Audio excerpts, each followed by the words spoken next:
Assalamualaikum and welcome back to my channel di mana aku berkongsikan dengan korang kisah-kisah seram, kisah misteri, kisah jenayah / kisah tragedi yang pernah berlaku atau akan berlaku di dunia kita ini. Alright guys, so pada hari ni aku ada 3 kisah seram pendek yang bakal aku kongsikan dengan korang. Selalunya aku akan kongsikan kisah panjang, tapi hari ni aku rungkaikan ataupun menceritakan kisah-kisah seram yang pendek. Okay, straight to the point lah orang cakap. So aku malas nak sembang banyak, so tanpa membuang masa, jom kita pendengarkan kisah seram pada malam ini. Let's go guys.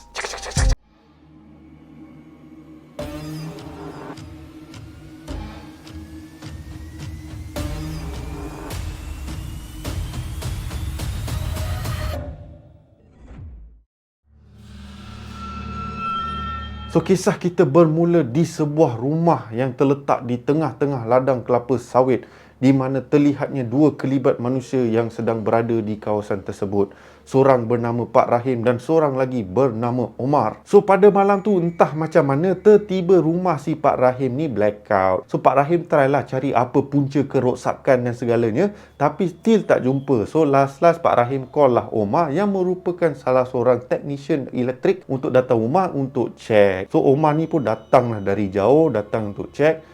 And still pada awalnya tak jumpa punca. Apa kena-mengena dengan rumah ni? Tiba-tiba blackout kan? Tak bayar bil ke Pak Rahim? So lepas check, rupa-rupanya fuse box si Pak Rahim, salah satu daripada fuse daripada kotak tersebut rosak. So Omar pun tukarlah benda tu and baiki benda tu, and Alhamdulillah rumah Pak Rahim pun ada lampu sedia kembali. Pak Rahim pun bagi tahu Omar, Alhamdulillah nasib baik Omar kau ada.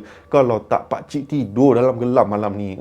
Dah lah tempat di tengah-tengah hutan, confirm banyaknya nyamuk kan. So takkanlah pakcik nak tidur dalam gelap kan. Tak berani pakcik, sesilap pakcik pergi hotel. So Omar pun cakap, tak ada apa-apalah pakcik, benda kecil lah. So nampak kira-kira selesai lah ni pakcik. So saya pun nak berangkat diri dululah. So Pak Rahim, kejap, kau tak nak dibayar ke? Omar pun, alamak lupa. Yes. Omar pun bagi tahu lah harga berapa semua kan. And Pak Rahim pun serahkan duit kepada Omar. So Omar pun ambil duit tersebut and memberi salam kepada Pak Rahim, and Omar pun meneruskan perjalanannya balik. So sambil si Omar menunggang motorsikalnya, tiba-tiba Omar terasa lapar, and dia terfikir, alamak lapar lah pula. Tadi dekat rumah Pak Rahim bukannya nak offer makanan ke, offer air ke apa kan. Ni parah ni, aku nak cari makanan tengah-tengah malam ni. And sambil dia menunggang, tiba-tiba dia nampak macam ada sebuah gerai di tepi jalan. And cantik lah fikir si Omar. Nasib baik ada gerai. Akhirnya ada chance aku order makanan. Dah lah lapar pula tu. So setibanya dekat kedai tersebut, and dia nampak banner dekat atas gerai tu merupakan nasi lemak Mak Jah. And Mak Jah yang tengah duduk dekat situ pun tanyalah, dek nak apa, nak makan apa? And Omar pun cakap, cantik nasi lemak. Makcik, saya nak nasi lemak satu makcik. Mak Jah pun cakap, boleh, tak ada masalah. Yang Omar pun cakap, tambah nasi sikit kan, lapar pula tiba ni kan. Mak Jah pun cakap, boleh. And sedang si Mak Jah ni tengah gauk semua lauk-lauk yang ada kat situ, dah habis pack everything all, and dia pun paslah makanan tersebut dekat si Omar. And time tu Omar pun nak bayar lah, and tiba-tiba dandan pula, tiba-tiba wallet dia hilang. Mana wallet aku? Cari, tak jumpa. And then baru teringat, alamak, dia tertinggal pula wallet dekat rumah Pak Rahim. Dia cakap, alamak Mak Jah, minta maaf lah, saya nak kena balik ke rumah Pak Rahim tadi tu. Saya ada dekat rumah tu, baiki dia punya fuse box tadi. Dan Mak Jah macam pelik, rumah Pak Rahim dekat ladang tu ke? And Omar pun cakap, dekat ladang kelapa sawit tu, yang tengah-tengah tu kan, rumah yang tiba-tiba ada kat situ kan. Dan Mak Jah cakap, kamu jangan macam-macam. Mana ada rumah dekat situ? Kata Mak Jah. And Omar pun macam, makcik, jangan main-main makcik. Dah malam ni. Saya baru lepas balik daripada rumah tadi. Ada je orang. And Pak Rahim pun ada dekat situ. And Mak Jah pun cakap, tak ada. Tempat tu memang tak ada orang. Dan si Omar pun cakap, macam tu tak apa lah. Tapi saya still nak kena balik dekat situ lah. Sebab saya punya dompet tertinggal kat situ. Mak Jah pun cakap, kamu baik-baik balik sana. So Omar pun cakap, yelah makcik, kejap kan, jangan tutup kedai tau. Saya nak pergi ambil dompet saya. Kejap lagi saya datang balik. Kejap makcik. So Omar pun menunggang motor dia balik ke rumah Pak Rahim.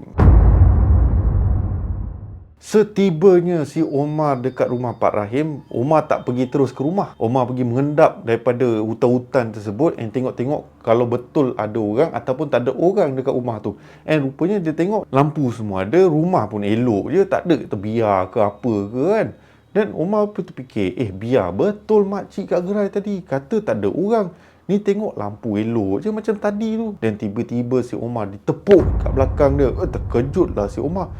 Cik Rahim. Dan Pak Rahim pun cakap, kamu buat apa kat sini Omar? Dan si Omar pun beritahu lah, tak ada, saya tertinggal dompet saya dekat rumah Pak Rahim tadi. Ni saya datang balik sebab nak ambil dompet saya lah. Dan Pak Rahim pun cakap, itulah dia. Ni nasib baik saya pegang ni.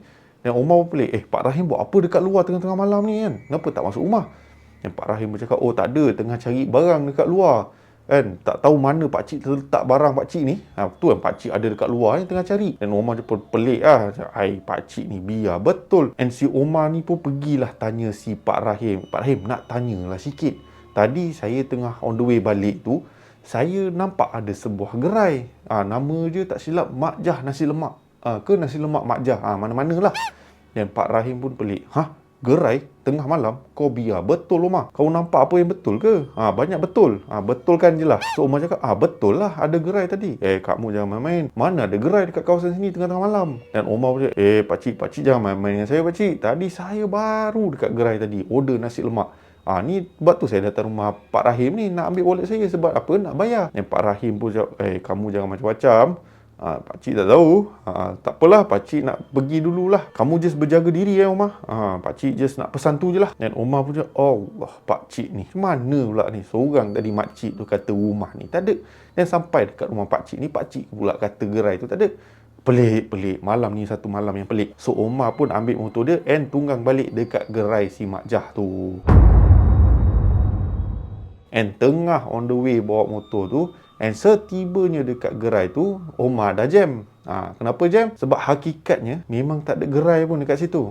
So adalah gerai, tapi gerai tu bukan kepunyaan sesiapa. And tak ada orang, tak ada lauk, tak ada apa pun. And keadaan gerai tersebut dah macam nak roboh. So siapa yang si Omar jumpa tadi? Omar dah risau dah. Omar macam, alamak, apa benda lah yang aku dah nampak tadi. Nasib baik aku tak makan nasi lemak tadi. Kok aku bawa balik, sesilap aku makan cacing. So Omar pun dah risau. Omar pun cepat-cepat pecut balik ke rumah. Setibanya Omar di rumah, Omar pun bagi tahu lah dekat kawan-kawan dia yang sama bilik dengan dia. Omar cakap lah, tadi aku ada benda yang paling tak manis berlaku. Dan kawan dia cakap, apa benda, apa yang dah berlaku? Aku dapat panggilan pergi dekat satu rumah pakcik ni bernama Pakcik Rahim, kan, dekat ladang tu, dekat ladang kelapa sawit. So aku pun pergilah dekat ladang kelapa sawit tu, dah baiki semua fuse box dia.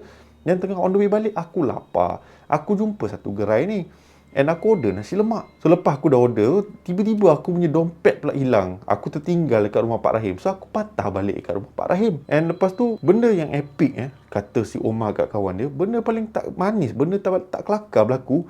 Time aku dekat gerai, yang satu gerai nama Mak Jah Nasi Lemak ni, Mak Jah tu kata dekat kawasan ladang kelapa sawit tu tak ada rumah, tak ada orang.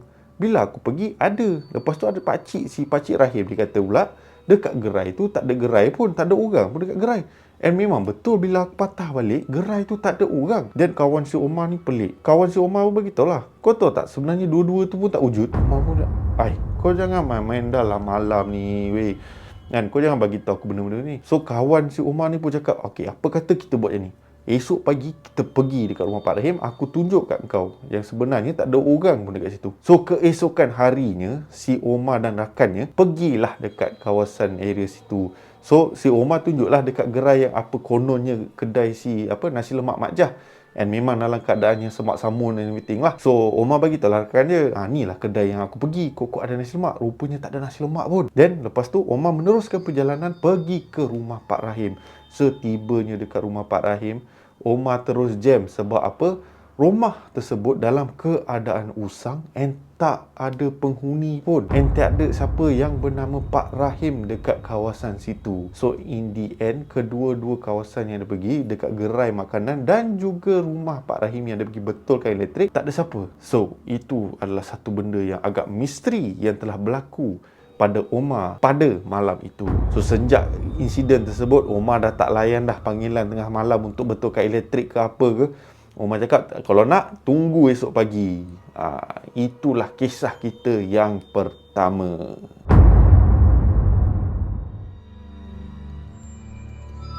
Kisah seterusnya membawa kita ke sebuah perkampungan kecil yang sunyi dan sepi, jauh dari kesibukan bandar. Dan pada ketika itu terlihat kelibat seorang lelaki yang sedang menunggu bas yang tak sampai-sampai. Lelaki tersebut bernama Awang yang sedang menunggu bas hampir sejam dekat kawasan tersebut. Tunggu, bas tak sampai-sampai. So, Awang ni merupakan seorang pekerja baru di sebuah syarikat seni bina di mana Awang baru saja seminggu bekerja di syarikat tersebut. And disebabkan dia baru seminggu bekerja di syarikat tersebut, so biasalah dia tak mempunyai transport dia sendiri, and dia tak ada laptop untuk melakukan tugas tersebut di rumah dia. So end up dia terpaksa ke pejabat pada waktu malam untuk menyiapkan reka bentuk dia untuk ditunjukkan kepada bos dia pada keesokan pagi. So terpaksalah si Awang ni pergi ke pejabat pada waktu malam, and jam pada waktu itu menunjukkan pukul 9 malam, and rupa-rupanya Awang tengah tunggu bas dari pukul 8.30 tadi. And Awang pun terfikir-fikir, mana bas ni? Kata tiap setengah jam ada bas, ini dah setengah jam lebih kan, takkan tak ada bas lagi kan. So si Awang ni pun tunggu, bas tak sampai-sampai lagi. So sedang si Awang menunggu kehadiran bas tersebut, tiba-tiba entah macam mana dia terdengar ada suara yang memberi salam. Assalamualaikum. And Awang pun terkejut lah. Malam-malam pun tiba-tiba ada orang. And Awang terpandang and merupakan seorang pakcik yang tua yang memberi salam. So Awang pun membalas salam pakcik. Waalaikumsalam. And tiba-tiba pakcik tu pun tanya, kamu buat apa dekat sini? Tanya si pakcik tu. And then Awang, saya tengah tunggu bas. Ada kerja dekat bandar tu yang last minute nak kena kejar bas ni, nak pergi bandar je, nak kena siapkan kerja. Maklumlah esok nak hantar report. So pakcik, ya faham. Yelah, kita darah muda ni kan, tiba kenalah kejar-kejaya. Dan si Awang pun ni terpandang lah dekat si pakcik ni. Dan Awang pun macam pelik, pakcik ni macam pernah aku nampak, tapi di mana ya? Dan pakcik pun cakap, aku ini orang Indonesia. Yes, kalau enggak punya ilmu di dada tak sampai keterusan Suez. Dan pakcik, bukan. Bukan. Pakcik bukan tu. Pakcik ni orang dari Terengganu. Dan si Awang pun cakap, okey. Alamak, sorry ya cik, tiba-tiba terbawa-bawa pula kan. Ingat pakcik orang Indonesia ke apa ke tadi kan? Tak, pakcik ni orang Terengganu. Kalau tuang pergi Pantai Timur, jangan lupa mari semua negeri Ganu. Memang sohor tempat molek tanah sebuah. Tempat molek tanah sebuah. Na Terengganu kita. Kata si pakcik. Awang pun tenganga mulut. Okey. Okey lah pakcik. Faham. Jelas sangat lah tu penerangan si pakcik tu. And tiba-tiba sambil pakcik menyanyi tadi tu, pakcik tu just beredar macam tu. And then si Awang pun tengok, lah, orang gila punya. Pakcik tu terus toleh ke belakang. Woi, aku bukan gila lah. Terkejut si Awang. Alamak, terkuat pula aku cakap gila. Maaf pakcik, maaf. And Awang pun dah jam. Apa benda tiba-tiba ada pakcik muncul dekat bus station ni tak pasal-pasal, dan tiba-tiba nyanyi pula. So hampir 20 minit berlalu lepas insiden pakcik tu tiba-tiba muncul, and Awang ni pun sambil tunduk kepala dia and sambil menyanyikan, disebabkan pakcik tadi dah nyanyi lagu Terengganu kita kan. So sambil tu benda tu dah bermain dekat otak si Awang kan. Awang pun tengah tunggu. Sambil tu dia tiba tak pasal-pasal, tangkap ikan di Kuala Kemamang, petang-petang warga poket tangan, ramai orang atas gereng, main dang 2, 3 papang, dok sedor sampai ke Malang. Assalamualaikum. Terkejut pula si Awang. Second round ke? Tak manis. Terlihat seorang gadis yang menghampiri bus station tersebut memberi salam kepada si Awang. And Awang cakap, waalaikumsalam. Terkejut saya. And gadis tu pun cakap, minta maaf lah kalau saya mengejutkan cik, tak sengaja, sebab duk tengok cik duk syok menyanyi tu kan saya bagi salam dulu kan, tak nak tiba-tiba masuk sambung chorus ke apa kan. Awang, tak apa. Okey. Bolehlah, duduklah. And gadis tersebut pun duduklah berdekatan dengan si Awang ni. And gadis tu berpakaian baju kurung and berselendang merah sambil menutup separuh daripada muka dia. And Awang pun macam tiba-tiba, dia pun jam juga kan. Tiba-tiba ada gadis pula dekat tengah-tengah malam macam ni kan. So Awang pun bertanya dekat gadis tersebut, cik nak pergi mana ni tengah-tengah malam ni kan? Dah lewat ni, takkan seorang je? Yang gadis tu cakap, nak pergi kota, nak pergi rumah kakak. Sebab kakak tengah tak sihat. Dia nak pergi jenguk dia. Dan si Awang ni pun, okey, faham. Tapi kenapa selendang tutup separuh muka? Kan tak nampak muka, nak bercakap macam tak selesa sikit. And then plus, cik ni nama siapa? So gadis tu pun jawab, saya tak naklah buka selendang ni, takut cik terkejut. Saya ni bukanlah cantik orangnya. And nama saya Maya. So si Awang cakap, Maya cantik nama tu kan. Tapi saya bukan orang-orang yang jenis judge ke apa, tak kisahlah rupa apa sekalipun kan. Saya tak pandang orang macam tu. So Maya pun macam tersenyum sinis lah kan. Tersenyum macam tu kan. Amboi geli pula aku dengar. So sambil si Maya nak pusing ke kanan, nak memandang si Awang sambil nak selak selendang tu, si Maya tu pun cakap, kawan-kawan saya kat sekolah selalu panggil saya Maya. And si Awang pun cakap, hantu. And Maya pun cakap, macam mana you tahu kawan-kawan I panggil I hantu? You kenal diorang ke? And time tu Awang terbeliak mata dia and mulut tenganga dalam keadaan kaku, macam tak percaya apa yang dia lihat. And Maya pun macam time tu, janganlah pandang saya macam tu, awak buat saya tak selesa lah, kata si Maya kepada si Awang. And Awang langsung tak bagi respon apa pun, and kaku dalam keadaan terkejut. And tiba-tiba time tu dandan pula bas sampai. And bila bas sampai, Maya ni pun naiklah ke atas bas tu and panggil lah si Awang, Cik, naiklah bas cik, bas dah sampai dah ni. And Awang masih dalam keadaan kaku memandang sudut yang dia pandang Maya tadi. And then Maya pun macam, over dia ni, dah agak lah. Kata je, tak judge apa benda, tapi dah agak lah, confirm ni, fikir macam-macam ni. Ingat kita hantu lah tu. So Maya pun naik dan teruskan perjalanan, dan bas tersebut pun beredar daripada kawasan tersebut. Tapi Awang masih dalam keadaan kaku, dalam keadaan terkejut. Rupa-rupanya bukan disebabkan Maya. Rupa-rupanya bila Maya tengah nak pandang si Awang, dari satu sudut di belakang Maya, memang betul-betul Awang ternampak kelibat seekor makhluk yang berada di belakang Maya. And yes, makhluk tersebut merupakan hantu. So time itulah yang membuat Awang terkejut and kaku dekat tempat dia. And lepas tu sambil si Awang ni duk kaku dekat situ, makhluk tersebut makin lama makin mendekati si Awang. Dengan lidah terjelirnya, dengan mata merah bertaring semua bagai. So makhluk tersebut pun mendekati si Awang. And apa yang berlaku kemudian, Awang pun pengsan dan tak sedarkan diri. Apabila Awang telah sedar diri, dia mendapati diri dia berada di sebuah hospital.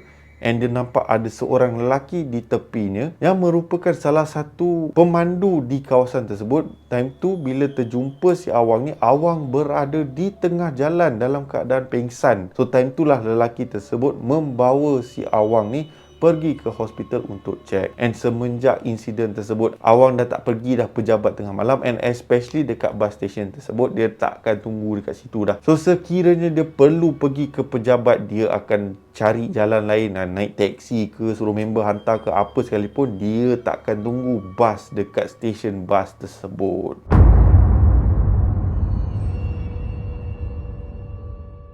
Alright, so kisah kita yang terakhir berkenaan kisah aku sendiri. Satu pengalaman yang telah aku alami lebih kurang 10 tahun yang dahulu, di mana ada satu tempat ni merupakan tempat lepak lah, tapi aku tak boleh beritahu nama tempat tu atas sebab-sebab tertentu. So insiden ni berlaku time tu aku berumur dalam 23 ke 22 macam tu lah. So time tu ada satu bazar yang tengah berlaku dekat situ, and aku sedang menolong salah satu kawan aku dekat area situ. And time tu pula dah masuk waktu asar. So time masuk waktu asar tu, aku carilah tempat nak solat. So tempat ni dia special sikit tau. Dia bukan nak kata tak ada surau. Dia ada satu tempat solat, tapi tempat solat dia macam dekat bawah bukit tau. So kawasan ni macam kawasan berbukit sikit. So dia kena turun, and then dia ada satu tempat macam pondok untuk kau solat dekat kawasan situ. So aku cakap okey lah, aku pun tak rasa apalah, okey fine lah. Aku pun turun kat bawah, ambil wuduk semua, And aku pun melaksanakan solat asar pada waktu itu. So tengah aku solat, tiba-tiba aku terasa macam ada tepukan dekat bahu aku. And aku fikir okay, mungkin ada orang dekat belakang aku yang ikut jemaah sekali lah. So aku pun niat imam everything teruskan solat aku lah. So tengah semayang semua, dan sambil aku solat tu, aku terasa gerun semacam tau. Okay, kawasan tersebut, just nak bagi idea, kawasan tersebut dikelilingi dengan hutan-hutan tau. Dan pada waktu tu asal time petang lah kan, pukul 4 lebih macam tu. So aku, walaupun aku rasa gerun, tapi at the same time aku macam, kenapa aku nak rasa gerun? Siang kot kan, aku tak fikir apalah. Alright, so tengah dah solat everything lepas dah habis, bila aku bagi salam, aku pandang belakang, tak ada orang. Aku dah jam. So bila aku bagi salam yang terakhir belah kiri, aku just nak check lah kok ada orang kat belah sini ke apa. Bila aku pusing, pun tak ada orang. So aku dah jam. Sudah. Siapa pula yang tepuk bahu aku? Aku redha je mat time tu. Tapi aku fikir baiklah, mungkin ada sesuatu yang turut solat dengan aku pada waktu itu, ataupun adalah makhluk-makhluk yang tertentu yang cuba mengganggu aku ketika aku nak melaksanakan solat asar pada waktu itu. Okay, so bagi aku benda tu boleh dikatakan satu misteri juga lah bagi aku. Alright, so nampak sangat yang kisah yang aku kongsikan ni memang pendek. Okay, just nak bagi rough idea kisah seram pada hari ini. 3 kisah seram yang pendek yang aku kongsikan dengan korang pada hari ini. Alright, so aku harap korang terhibur dengan kisah seram pendek yang aku kongsikan dengan korang malam ni. Okay, memang kisah seram ni simple-simple je. Tak ada heavy ke, bukan kisah yang panjang ke apa. Ni merupakan koleksi kisah seram yang dikongsikan oleh beberapa rakan-rakan aku, dan aku turut kongsikan dengan korang di channel aku. Alright, and aku harap korang semua terhibur dengan konten pada hari ini. And kalau korang jenis suka pada konten ini, insyaAllah aku akan perbanyakkan lagi lah kisah-kisah seram pendek. Okay, just nak bagi tahu korang yang ini merupakan video terakhir untuk tahun ini. Bukan video terakhir untuk channel ni, tapi video terakhir untuk tahun ini, sebab kita bakal ke tahun yang baru. So apa lagi, macam biasalah, tahun baru, azam baru. Tak payah fikirlah tahun baru, azam baru semua. Setiap kali kita bangun waktu pagi tu, kita setkan di minda kita azam baru pada hari tersebut. Bukan tiap-tiap tahun baru je baru nak berazam. Kita ubah mindset tu, kita make sure tiap kali kita bangun je kita set, okay, hari ni aku ada azam baru, aku ada benda baru aku nak buat. Kita start kecil-kecil, janganlah terus plan besar-besar. Lepas tu end up macam biasalah selalu kita dengar, plan azam baru, azam tu tak jadi langsung kan. End up hanyalah bucket list yang tak dipenuhi. So again, aku ingin mengucapkan kepada korang semua, okay, yang mana bakal balik kampung ke apa kan, 3 hari kan cuti kan, okay, selamat tahun baru kepada sesiapa yang bakal balik kampung. Aku doakan agar perjalanan korang selamat tiba and selamat pulang selepas bercuti. So aku harap korang enjoy dengan percutian korang. And also, kalau korang suka pada konten pada hari ini, jangan lupa tinggalkan butang like. And also kepada viewers aku yang masih belum subscribe ke channel aku, korang boleh tekan butang subscribe di bawah. And also bell notification supaya mana-mana video yang aku uploadkan korang tak terlepas. So macam biasa, nama aku Shadows, and by the orders of the Shadows, sehingga kita berjumpa lagi di konten akan datang. Stay safe, stay healthy. Assalamualaikum.